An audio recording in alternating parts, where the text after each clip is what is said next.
বলি না, পঞ্চপুত্র সঙ্গের আছে রায় ভাবানন্দ, তিন পুত্র সঙ্গের আছে সেন শিবানন্দ। এরা কারা?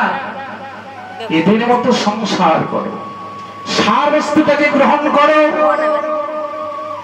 আর অসারটাকে বর্জন করো। তাহলে কোনটা সার আর কোনটা অসার বস্তু আমরা কি করে জানবো? এই জন্য বলেছেন তুমি সাধু সঙ্গ করো। সাধু সঙ্গ করলে জানতে পারবে কোনটা সার আর কোনটা অসার।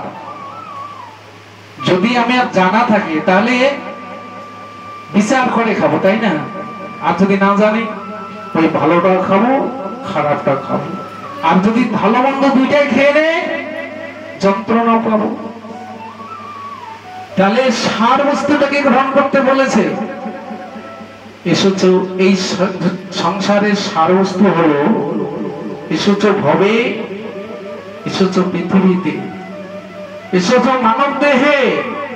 সার হলো হরি ভজন করো, কৃষ্ণ ভজন করো, এটাই হলো সংসারের সার। অনেকে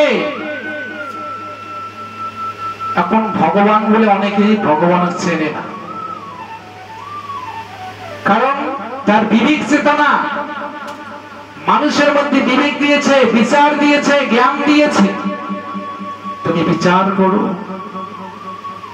দেখো বৃন্দাবনে কারা?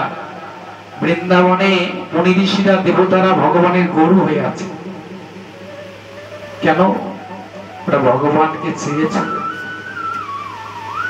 কিন্তু এবার আমরা মানব জন্ম পেয়েছি, মানুষের কর্ম করেছি বলে। আর যারা মানুষের কর্ম করতে পারেনি তারা জীবজন্তু বৃক্ষলতা হয়ে এই ধরাধামে আছে। এই জীবজন্তু পশু পাখি বৃক্ষলতা এরা কারা?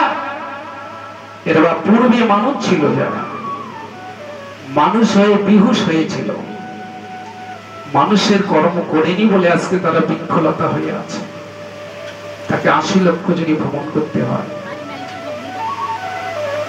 ওই লিস্টে যদি একবার পড়ে যায় ওখান থেকে বেড়া দুঃসাধ্য আছে 80 লক্ষ। জগজাল বালক স্বামী কৃমিকিত রূপে 11 লক্ষ বার, পক্ষিনাম 20 লক্ষ বার, 30 লক্ষ বার পশু রূপে। এই 80 লক্ষ বার আমাদের ভ্রমণ করতে হয়, আর 4 লক্ষ হয় মানব জন্ম। তাহলে এই জন্মটাকে দুর্লভ জন্ম বলেছে, সর্বজন্মের সার। দেবতারাও বাঞ্ছা করে মানুষের। তাহলে দেবতার জন্মটা দুর্লভ জন্ম নয় কেন? ওরা তো পূজা পাচ্ছে, তবুও মানুষ হতে চাচ্ছে কেন? কারণ মানুষ হলে ভগবানের হরিভজন করা যাবে, সাধনা করা যাবে, ভগবানকে প্রণাম করা যাবে। তাহলে মানুষ কর্মের জন্য দেবতায় পরিণত হয়, কর্মের জন্য মানুষ মানুষকে পূজা করে, আর কর্মের জন্য মানুষ মানুষের কোমরে দড়ি বেঁধে জেলখানা নিয়ে যায়। সবটাই কর্ম।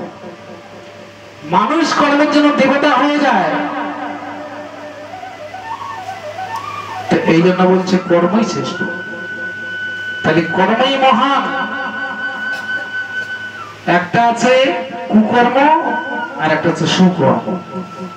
কুকর্মের ফল নরক যন্ত্রণা, আর সুকর্মের ফল হচ্ছে স্বর্গে বাস। তা আপনি যেটা কর্ম করবেন সঙ্গে অনুযায়ী কর্ম আসবে। এই দেহের মধ্যে আমাদের 6টা রিপু আছে, কাম, ক্রোধ, লোভ, মোহ, মদ, মৎসর্য। এই 6 জন 6 দিকে টানে।